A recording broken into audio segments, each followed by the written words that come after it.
The Life of Chuck is directed by Mike Flanagan, who also wrote it for the screen, being based upon a short story by Stephen King.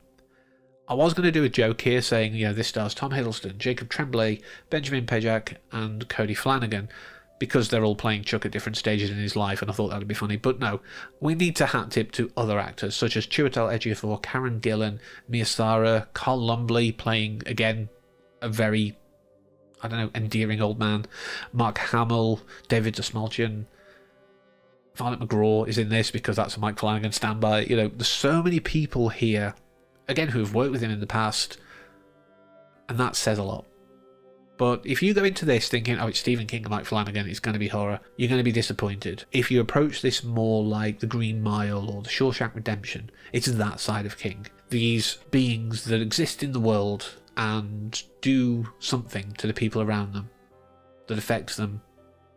And there's a kind of weird element, there's time doesn't go in the right way. This is very much told in a backwards order, and it's something Mike Flanagan has been brilliant at. For example, Oculus, where obviously Karen Gillan worked with him, in Hill House, where some of the other cast have worked with him and things like that. He is so good at not only sort of doing these things like this time period has this time period has but he's keeping track of what's been said and making sure there's callbacks but call forwards and all these setups and payoffs. He's so masterful at that, and it works so well here. But I am going to talk very much about spoilers because I can't really, with this film I have to go into spoilers to talk about why it matters and why it's really affected me in the way that it did. So the quick thing is, if you haven't seen it and you want to, do. Even if you're not sure, do. If you want to think about your life and the impact that you have on others, give this a watch. And while you're there, watch stuff like The Green Mile, Shawshank Redemption, all that kind of stuff. Read a lot of King's other work that's not horror.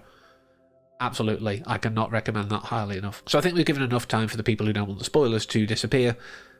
So the first section, my thought, it's constantly, thanks for 39 years, Chuck, all that on all of the people's windows. That was what keyed me in that something's not right here.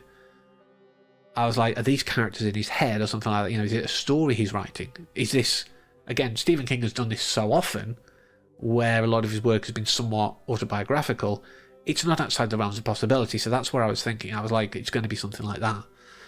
And they bring up so much that it does follow through the other sections. And again, it's part of Flanagan's work. He's masterful at this. But even the stuff about the clock or the time span of the universe, sort of laid out as a year, and we're like 11:59 and 50 odd seconds at December 31st.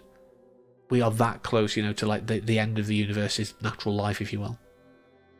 But like I say, there's something like this world is artificial in some way. That was definitely something I could settle on. Whether it was a story I was writing, whether it's something else, that was something I absolutely settled on. And then that ends, and we start then with the band, or that woman just drumming on the street. She's just vibing.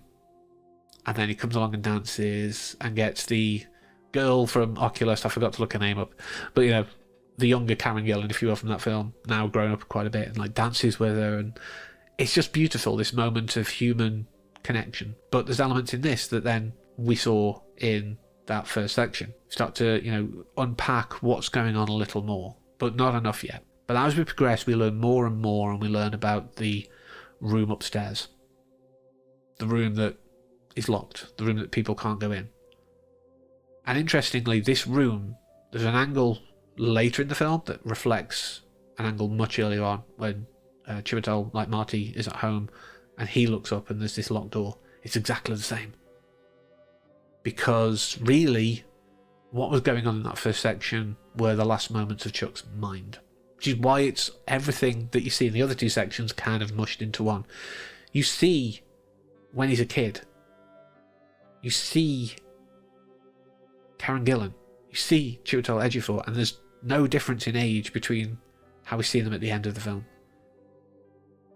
So basically, his mind is that first bit of the film. That's the last moments in his mind where all these thoughts are jumbled because, unfortunately, he's very ill and is on his way out. But it's those last moments of his internal universe.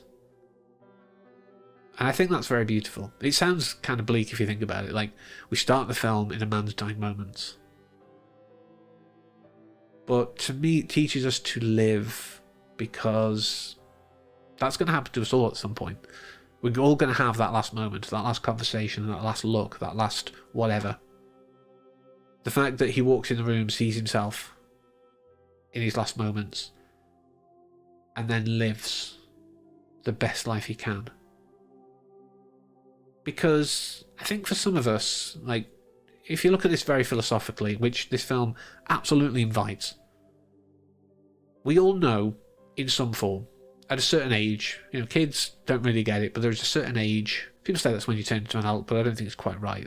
I think there's more steps. But there's a certain age when you realise that you will die. There is an end point. And what you do with that knowledge, I think, is really an indicator of who you are as a person. If you fret and worry and, sort of build up all this stuff and try and cheat death, you're probably not going to live a fulfilled life. But if you go, okay, it's the way I like to look at it. You've got nihilism, which is nothing matters. Absolutely. There's no point in anything. And that's where that kind of bleak mindset can kind of come from. You have an absurdist view, which is like, well, the universe is crazy, just deal with it. But then you have my viewpoint, and I'm not sure, this might be absurdist actually as well, but it's sort of a bit more existentialist, and it's that kind of more positive spin. Yes, there is no inherent meaning to life. There is no major code at the centre of the universe that will tell us, or God, or whatever. In my personal belief, I will say, whatever you believe is fine. Everyone's entitled to their own belief system, or lack thereof. But my viewpoint is there is nothing there in the middle of the universe that's going to give us all the answers when we die or at some point during our lives. The universe is really weird. If you think about some of the things that just exist, there's cosmic jokes going on. If there is, in fact, some divine being, they have a great sense of humour. It's probably a lot like God, as depicted in Dogma by Alanis Morissette. But what do we do then with that knowledge? If the universe is absolutely wild and there is no real major meaning and purpose inherent in life and existence, make your own. Forge your own path. Do what fulfills you as long as it's not harmful to others, please. So find your purpose. Find the reason that people will say, thanks Chuck, for you. Whether it be 39 years, 59, 89, whatever it is. Whatever time you have, do what fulfills you with it. Again, as long as you're not hurting others, and as long as you're able to survive. Like, I'm not saying quit your job and live in the mountains. It's probably not really tenable unless you're very prepared for that. But take moments for yourself.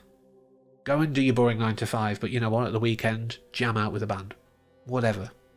Fulfill that part of you that craves it.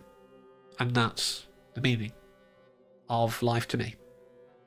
And that's what this film made me think about. But what are your thoughts? Did you go into this film expecting Mike Flanagan and Stephen King were like, oh, this is not horror, and come out disappointed? I can understand that. Did you, like me, kind of go, whoa, okay, this has done something? Or you're somewhere in the middle? Whatever it may be, whatever your thoughts of as this film are. And, why not? What is your purpose? What is the thing that fulfills you? Let's open that discussion. But until next time, as always, thank you for watching and take care. We're all just cosmic stardust.